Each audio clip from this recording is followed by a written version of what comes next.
This is the Entrepreneurs United podcast with your hosts, John St. Pierre and Rich Hoffman. John, season 5. We're on a recap. I just got to start by saying, let's go! Man, am I loving what we're doing, and am I excited for our future of this? And we are getting high quality guests time after time.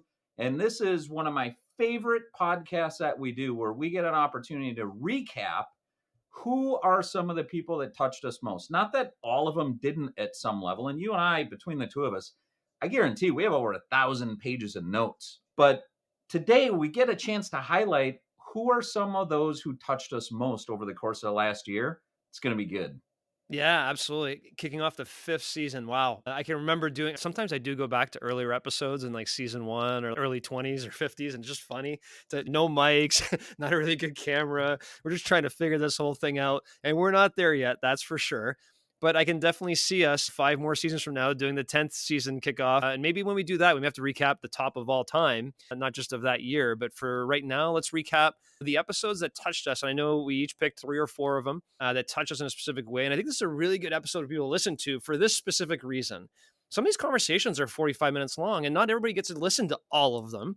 But we're going to highlight the ones that impacted us the most, in the thought that if you haven't heard it, go back and listen to these, because they're really important conversations. I think can help. They helped me. I know they helped you, and they can certainly help others. And also, by the way, we don't ask this too much, but if you haven't subscribed to the episode where you're listening to it, please subscribe.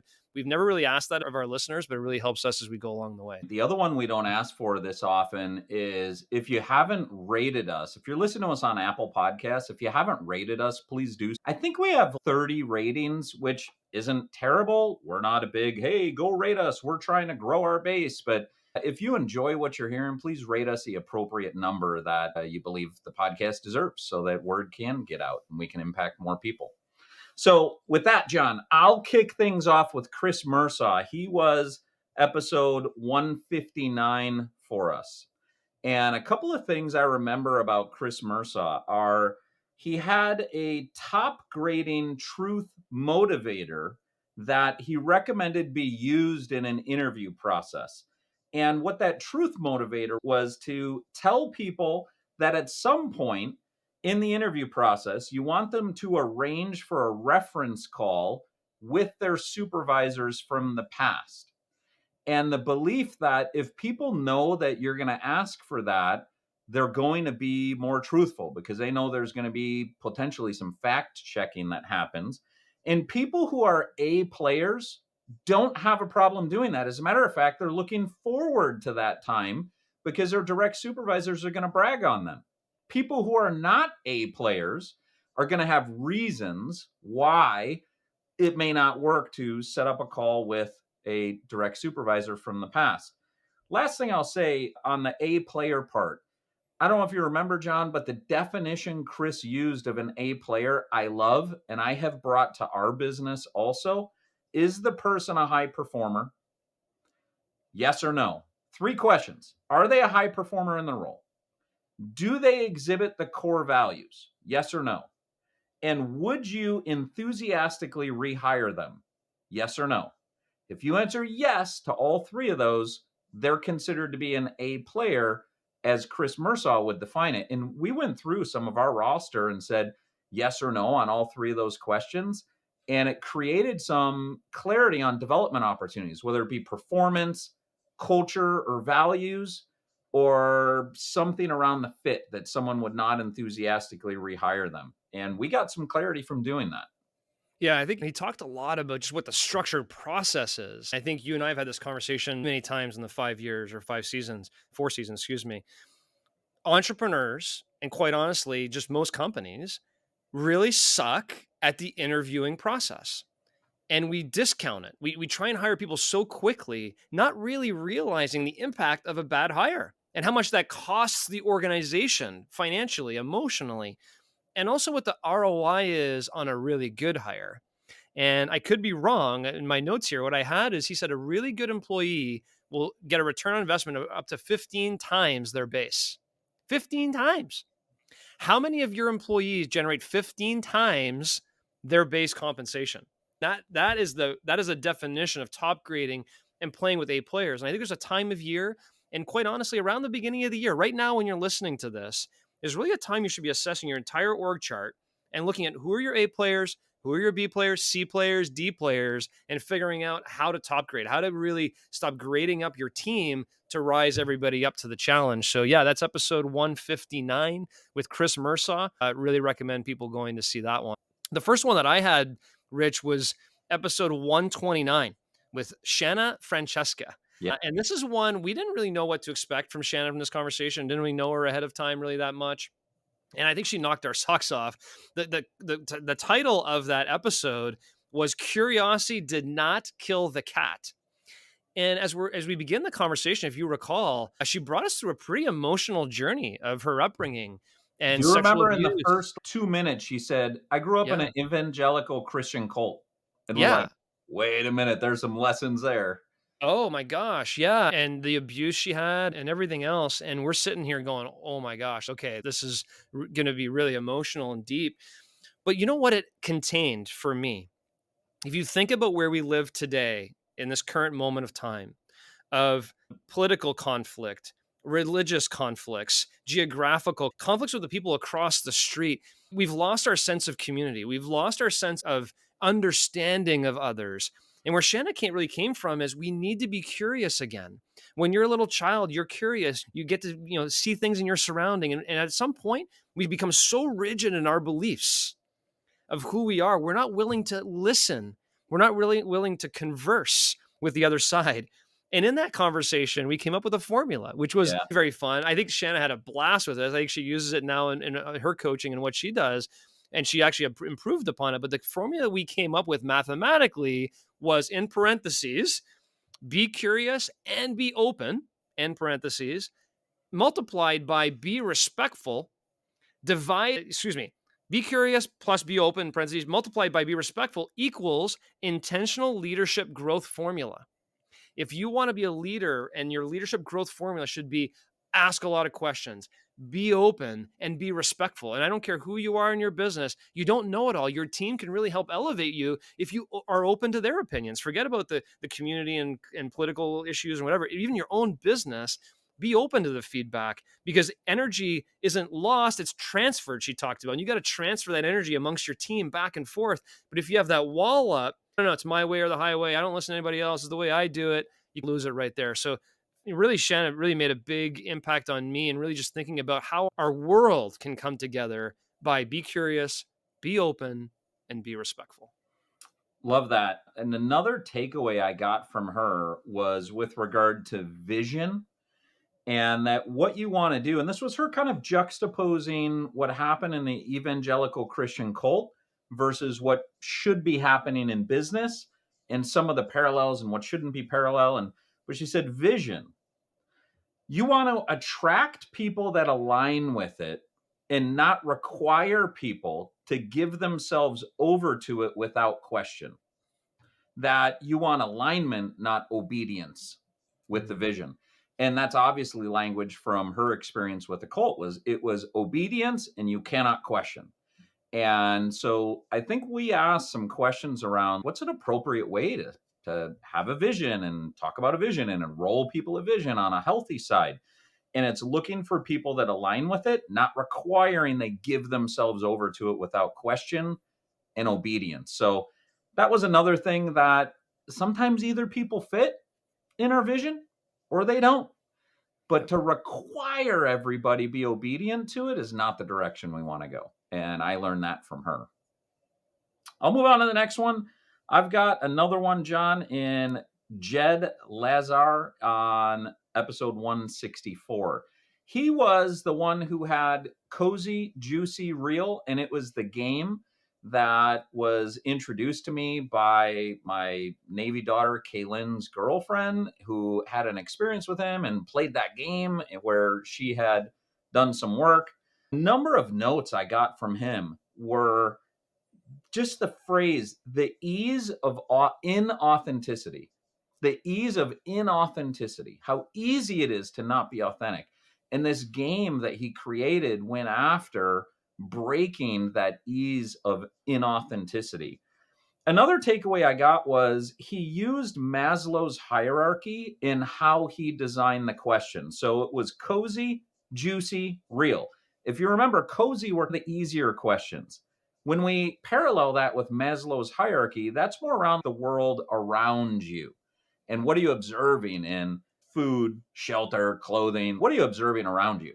Then by the time you get to real, in Maslow's hierarchy and in his questions, it's not the world around you, it's the world within you. So asking, what is your experience with this? How have you evolved in that? And I think just by understanding how he's used cozy, juicy, real as a warm up to these really deep questions, I think it's made me a more considerate question asker, a more deliberate question asker.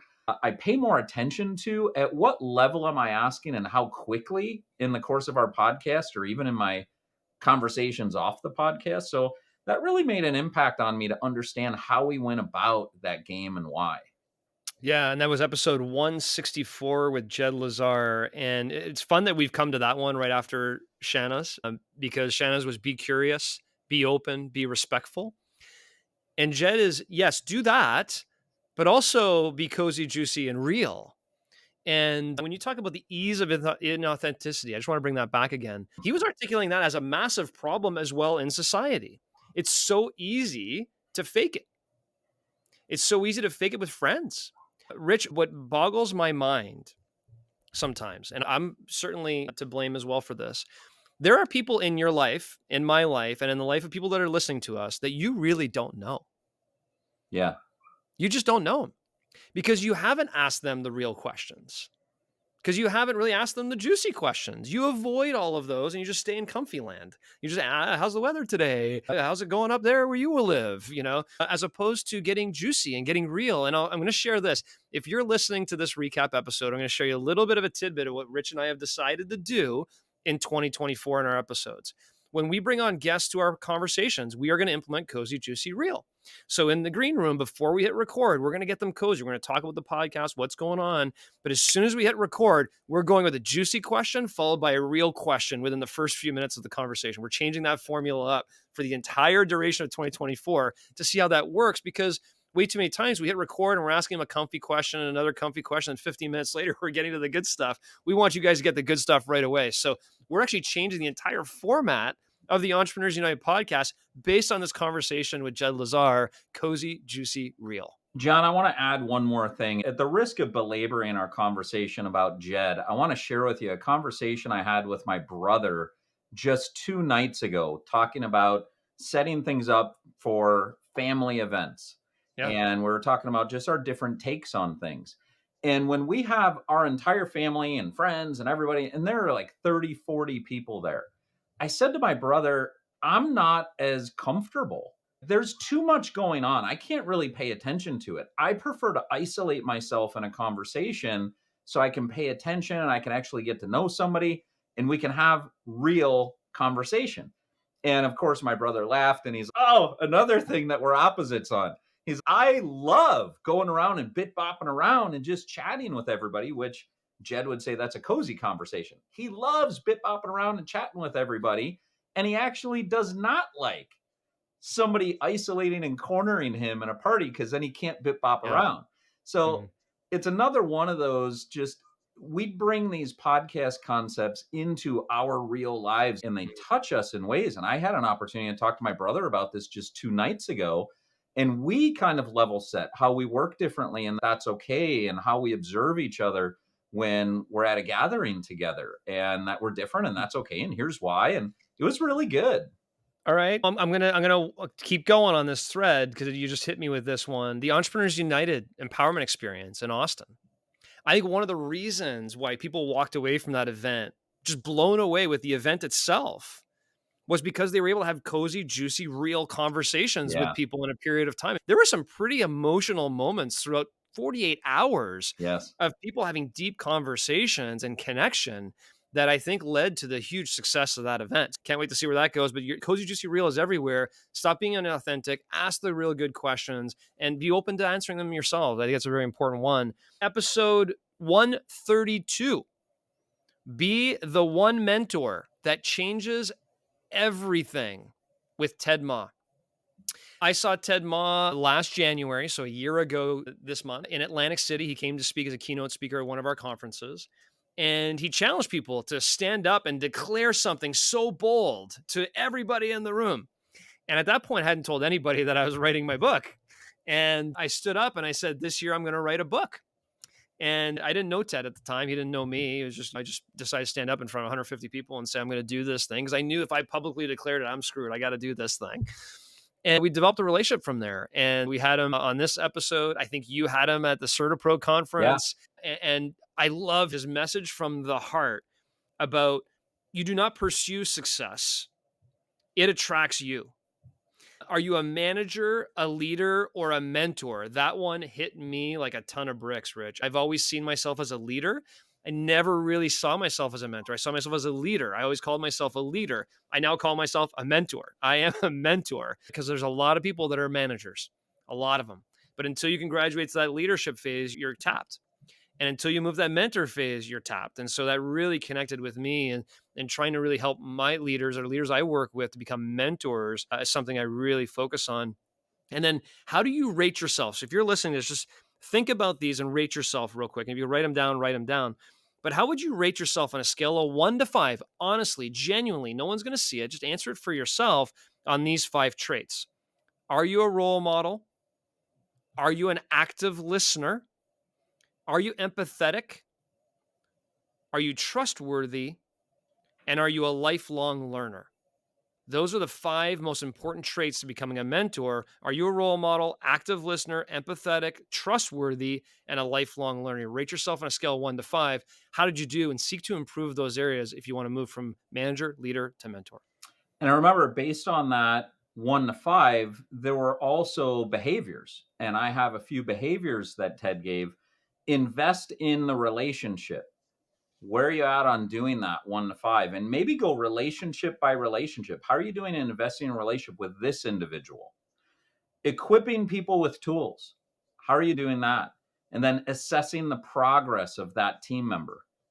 How are you doing with assessing the progress? And John, you talked about the manager, leader, mentor. That totally struck me also. I had these sub definitions of it that a manager was do your role. That's where you're focused. Do your role and your responsibilities of being an employee yourself. That's what a manager does, is making sure everybody does what they need to do. A leader has a direction of the team in mind, and they'll direct what the team does to do their roles. And then the mentor is the one on top, where they deepen the relationship and really invest in the growth of the individual. One of the things, John, is you say that you don't prefer now to call yourself as a leader, but a mentor. I've also found you can't be a mentor to everybody. The investment that it takes to be a mentor with someone is massive.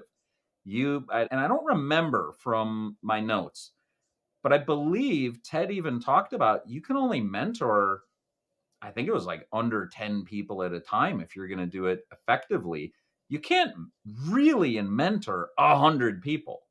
There's this piece about maybe even being selective about who we mentor, but we really should be a leader with everyone. Agreed. Looking on, I'll go John Mitchell, episode 145. And I know he would be on a hot list for both you and I. By the way, did you do your visualization this morning? Yes, 100%. I did too. How long is it taking you these days? It's taken me faster. It depends. So I do it 2 different ways, not to get too deep into the weeds, but Sure. One is that I read it.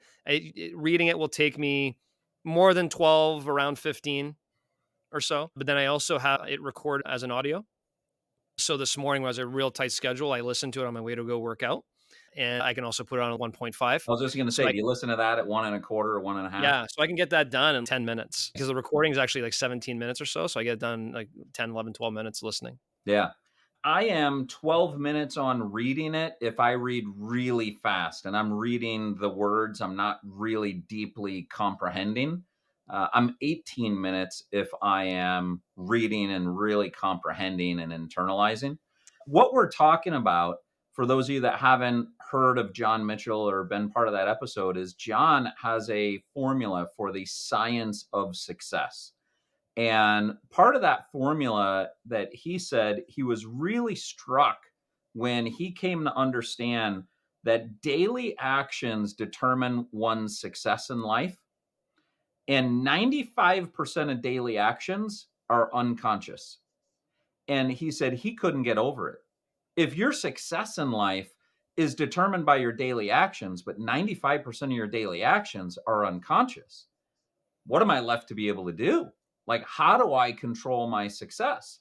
And what he came to was to control his intentions through repetition to the subconscious. So he has this 12-minute a day methodology of having created a visualization that is a 2-page, very, I don't know what yours is. I think mine might be 10-point font. Like, it's a lot of words that you hone and you get you reading, and then things start to change. And the behavior you want from yourself starts to happen automatically once you start doing that. What you envision in detail with emotion on a daily basis is what shows up in your life. And that could be on a positive level, could also be on a negative level. If we're envisioning things on a daily basis with emotion, those negative things are going to show up.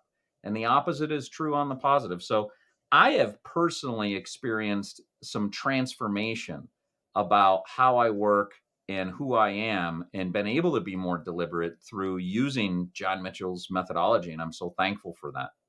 Yeah, and I think he's one of the guests that blew us away with this concept. He's been very successful as an entrepreneur, doesn't do this for the sake of making money. He's the mindset success coach, really, for one of the largest college football For Texas. programs in America, University Yeah. of Texas, Austin Longhorns, to which we went to on the field and visited that with him when we were down there in Austin for the Entrepreneurs United Empowerment Experience, which was a lot of fun.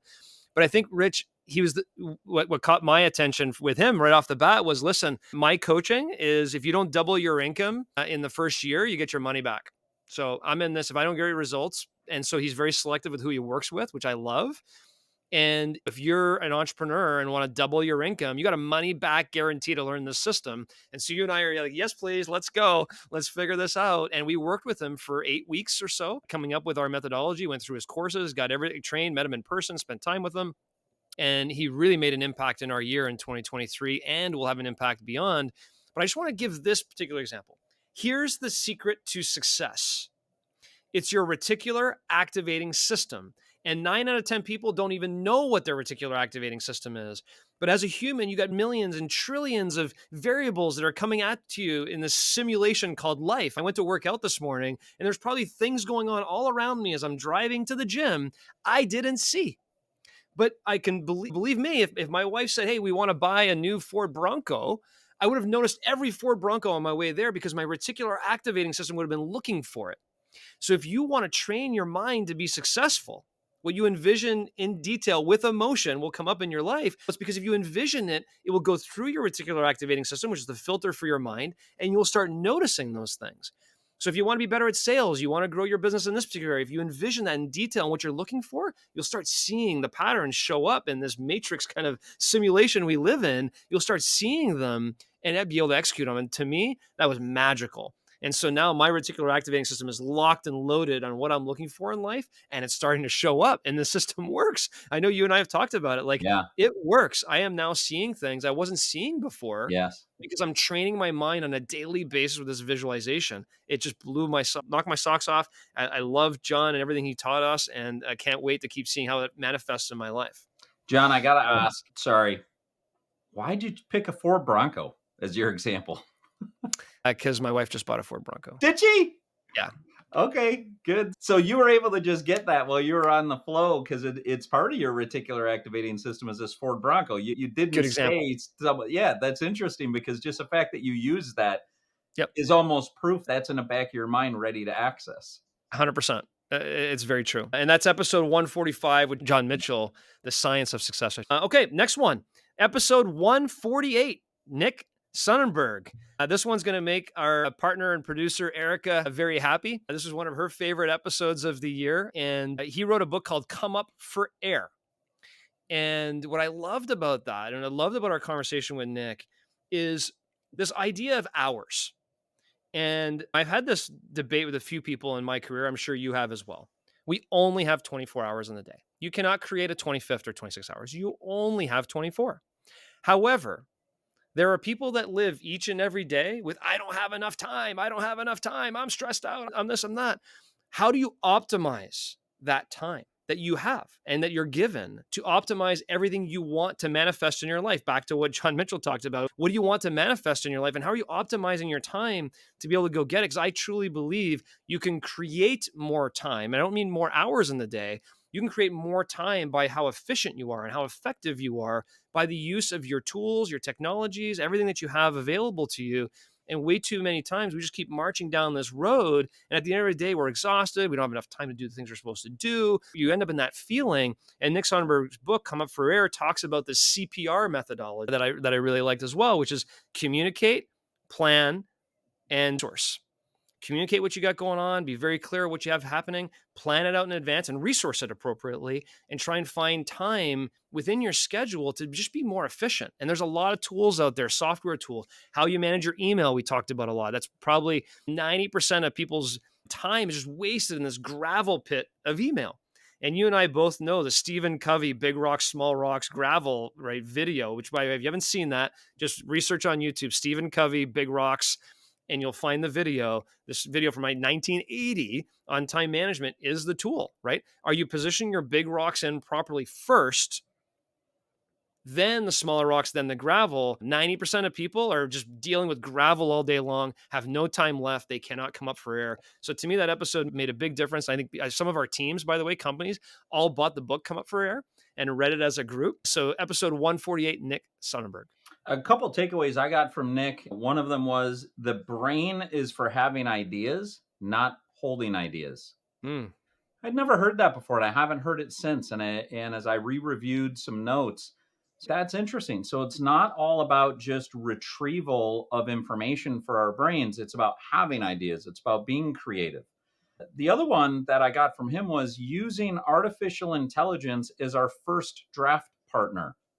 I know you were the first person I'd ever known, John, who used artificial intelligence for a first draft and then edited it from there. And that was prior to Nick coming on. So you were a good example of being on the leading edge of the use of AI that way. But Nick highlighted that as a tool. The other one is if you're going to optimize how information is moving across an organization that you lead, you want to optimize for retrieval versus transfer. So think of that as the push and the pull of information. I have some information I would like everybody to be able to get. I can push that information based on my timeline to everyone and transfer that. Or I've got to have systems in a way to make that available when they can go get it just in time when they need it. So the retrieval of that information and looking to optimize our retrieval systems versus just our transfer systems. I'll remind you also, John, and our listeners that Nick Sonnenberg was referred to us by one of our regular listeners. So as a listener, if you have, I think he heard of Nick on another podcast, or that Nick was hosting a podcast he listened to, and he said, "Hey, Rich, you would love this guest. He would be great on your guys' show." And with that, we pursued him and we were able to get him on the show. So as a listener, if you have these great people that inspire you in other places in your life, get that information to John and myself, and we'll see what we could do to track down those folks and get them on the show. Nick was a good example of that. Yeah, love it. I'm going to go to 169. So not too long ago.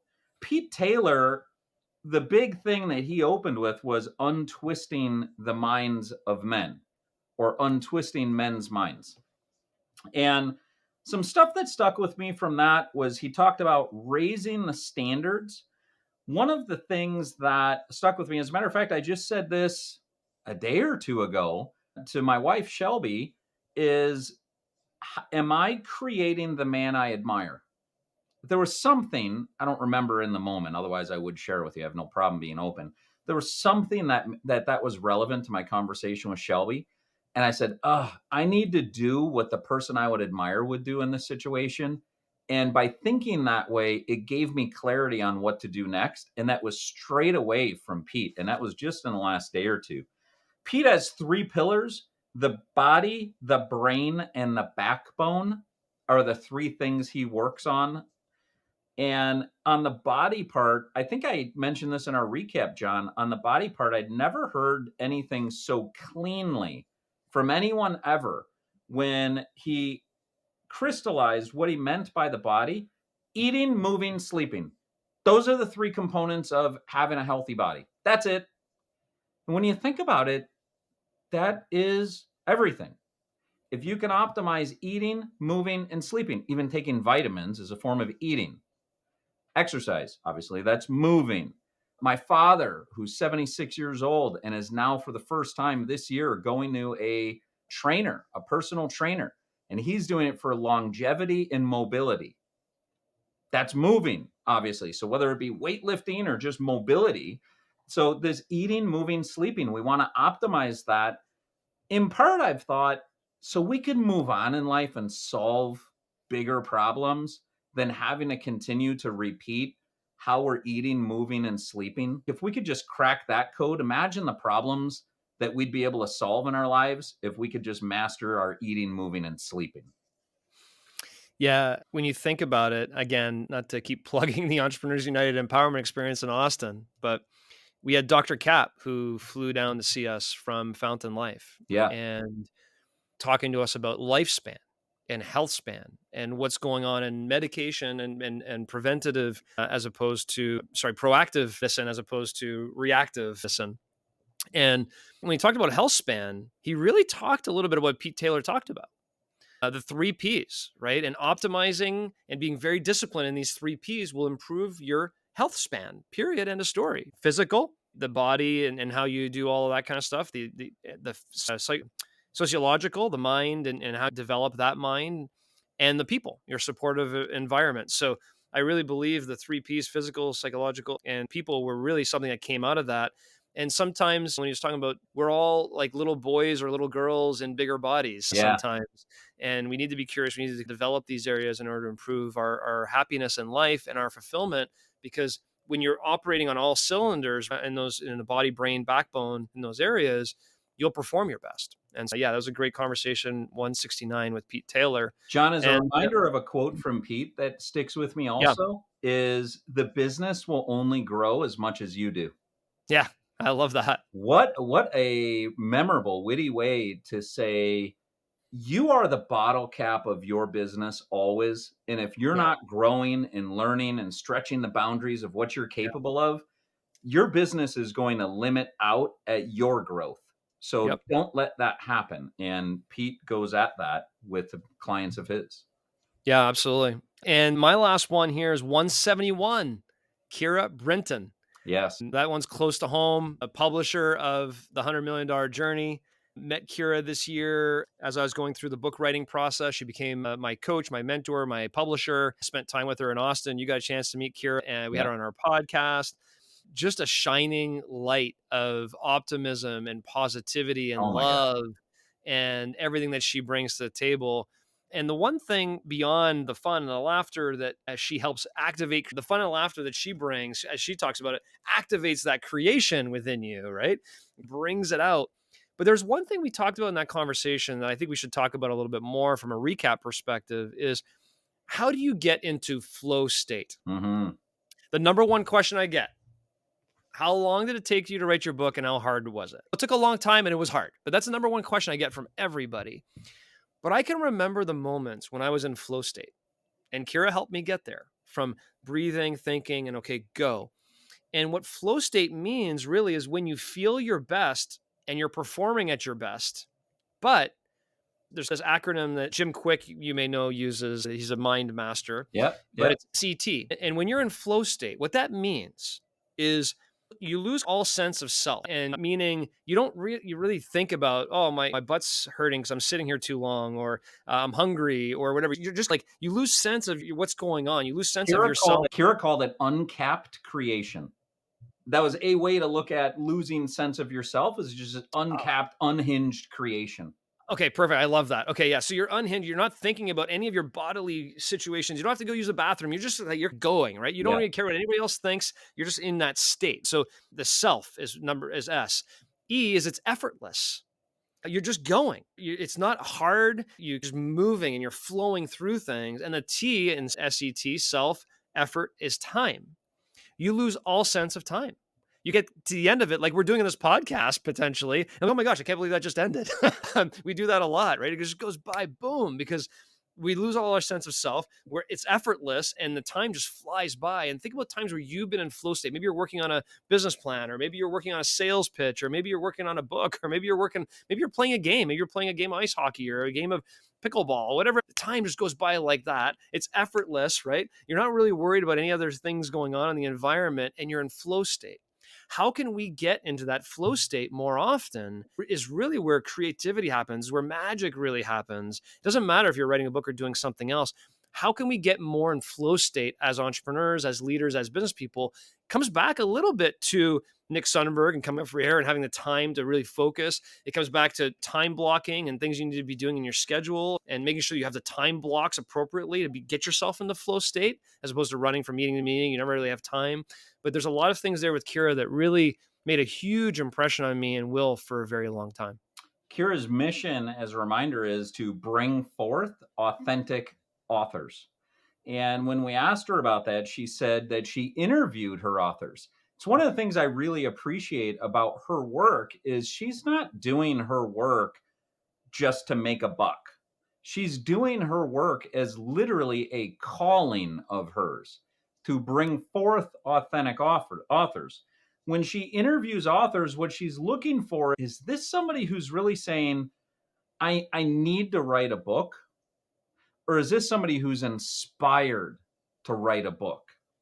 Is there a fire in their heart that they can't ignore their call to have to write a book? Are they inspired? Or are they coming going, oh man, I need to write a book. Can you help me write a book? And she works with those people that are inspired, that can't ignore their calling. And that's her calling, is to bring those authentic authors forward. I also got, John, the activating the flow state. That was such a big part of our conversation. And I asked her about the fun activities that she does when she works with people. She had all these different ways to get people in a flow state. But one of the keys to them all were lots of laughing, and joy keeps you in flow state. So when she notices the people she works with don't appear to be in a place of joy, she figures out what is their preference and how to get them in a place of joy. And then let's get back to work, because that's when you know you're in your flow state. Yeah, love that, Rich. And that was episode, again, 171, Kira Brinton. And yeah, that's it, man. Those are 8 episodes that made a big impact. But I could tell you what, we could probably go down the entire list of all the other episodes. And there's, to do my math properly, there's 44 of those other episodes throughout the year that for one reason or another made an impact to us, and those pages of notes that we take and everything we do. So we can't thank our guests enough and our listeners enough that come back and listen to these episodes as we banter back and forth. And man, season 5, can't wait. Yes. And just a quick thought, John, if any of our listeners have a suggestion on how we can improve what we're doing, or do something a little more, or do something a little less, or try to be creative, bring that to us. We're totally open. You heard earlier in this podcast some of the changes that we're looking at doing. John mentioned with the Cozy Juicy Reel. So we're constantly trying to look at how do we improve our format and our guest selection, and how do we do that really well? If you've had any thoughts about how we can do that, please bring them to us. If you have any guests that you think would be incredible for entrepreneurs, or you're inspired by, bring that to us. We'd love to continue to partner with our listeners as we continue on this journey together.